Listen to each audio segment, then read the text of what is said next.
There we go. All right, we're gonna do a little quick drive. Let's see if this will help you guys or not. All right, put it up. All right, off we go. Little shoulder check. Make sure no one's coming. And off we go. That was a bit close to the car in front, wasn't it?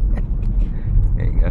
Hopefully you can see everything clearly. Coming up to the end of the road, and then we want to turn right. So I'm gonna do the mirrors and signal. I'm gonna check both sides. You can see one side, can't see the other side. And then we're just gonna wait for a clear chance. You can probably see what's happening now.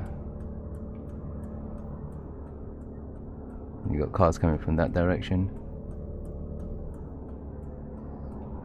Now we're not meant to go out halfway, so I'm just gonna wait here. There's a car opposite there as well, you probably can see. So you got to bear that in mind. And you got to make sure it's all safe and clear.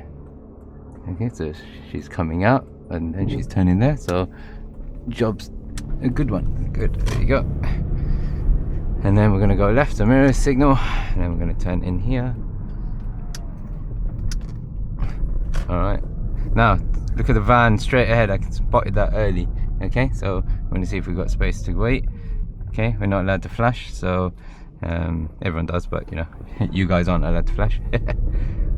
Okay, and just in case you don't know, you can't flash or gesture to anyone. Can't say go like this, because these are all unofficial things. Flashing means that it's a warning, so you're warning someone. You can say thank you if you want, that's not a problem. Okay, so now we're coming up to the end of the road, still parked cars, so I'm always cautious. I'm looking at reflections sometimes in them as well. And then we're going to come to the end of the road, got the giveaway markings, a roundabout coming up, and we're going to go left. I'm checking in my mirrors now. I can't see, so I'm going to be cautious until I can see, and it's easy. And he's on the other side, it's not a problem, even though he has to wait for me, but sometimes they walk out, so it's good to keep that in mind.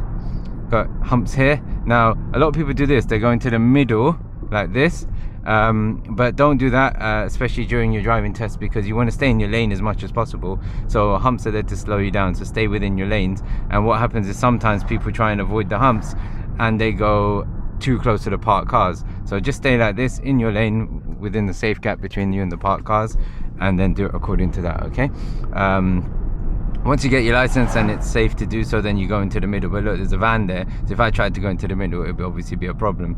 So you don't want that to be a habit. If that becomes a habit, you're going to naturally end up doing it, so you got to be careful. Okay, so a little check behind as well, so I know what's happening. Roundabout coming up. Okay, we're going to go right, so mirrors and then signal, and then approaching. It's quite blind. I can see a van coming now. I'm looking the other side always as well, just to make sure no one's going to do it wrong. Good, and then I'm going to edge out, I'm going to lean forward sometime, and then I'm going to go out swiftly. So there we go. With junctions, generally you have two options. Yeah, either you're going or you're not. So usually the third option is not a good one, which is 50-50, and that's, you know, not decisive enough. So you need to be decisive. So either you wait and be comfortable waiting, that shouldn't stress you out, that shouldn't worry you at all, or you decide to go, and then you've got to make that decision. So be confident in your decisions, and then execute the junction. You cannot think about what the examiner wants. Does the examiner think I'm hesitating or anything like this? Nope, forget all of that. As I tell all my students, you need to drive for yourself, not for the examiner. You should know what's right and wrong, and according to that, you then drive. If you start thinking about what the examiner wants, you will make an error somewhere. So we're gonna go left here. Okay, looking at all the signs here. Okay, coming in now, and as we approach, I think this is the route I took in the morning, so you might have another video on this one. We've got the markings there. We're going to join the dual carriageway. This is a short slip road, but I know that. There's no way of knowing it unless you just see it. I'm looking in the mirrors, I'm looking over my shoulder a little, and I know it's safe. So then we come out. That's it. Good. And then we're coming up to a set of traffic lights, and then when we get to those lights, we're going to go left. Now the undertaking rule applies to cars which are flowing quite fast, so now he's in slow traffic, so then that's why I've gone past him now. Okay, but I wouldn't be allowed to overtake this or undertake this truck or van. Okay, we're going to go left.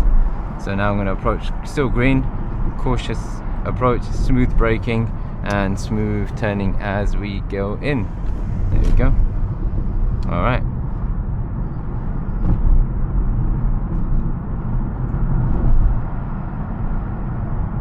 anytime your speed goes up, just press your brakes to drop it down.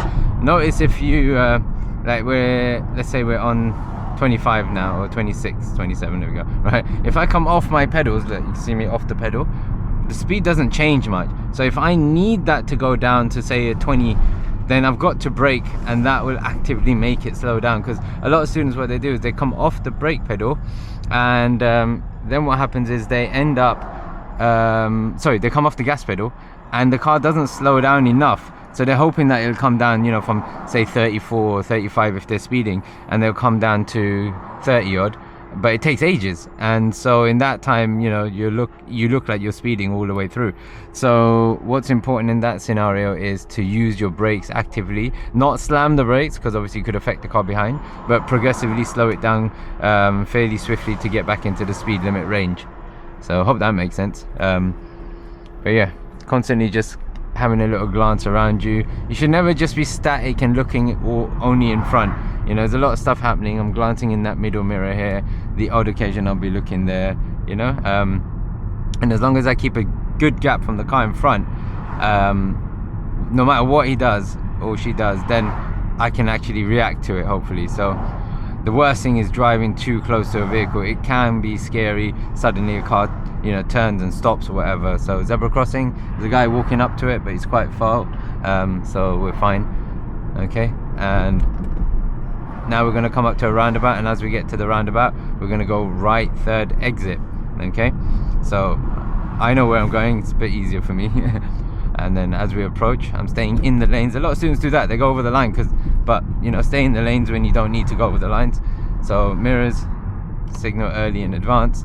I start looking early in advance while looking ahead. Look again, look ahead. So it's that windscreen wipers. Look there, look back, look there, look back. Okay, first exit, second exit, now mirrors, signal, and then safely across. Job done. And that's how you do it. Zebra's clear. We're going to take the next left, and we're going to go left.